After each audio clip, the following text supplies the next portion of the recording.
How to use Canva Flowchart hidden features. To use these features, simply open your project.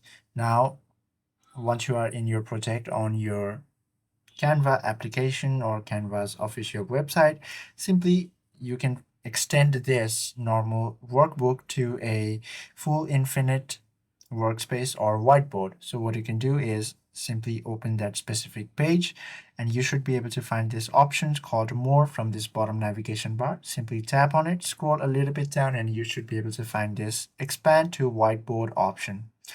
Once you enable this, you should be able to enjoy all this space over here and you can work over here, which will make your working space or environment much more easier for you.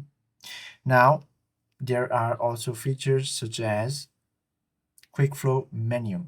To hide or unhide this QuickFlow menu, what you have to do is simply tap on your Elements tab and head to this Shapes option.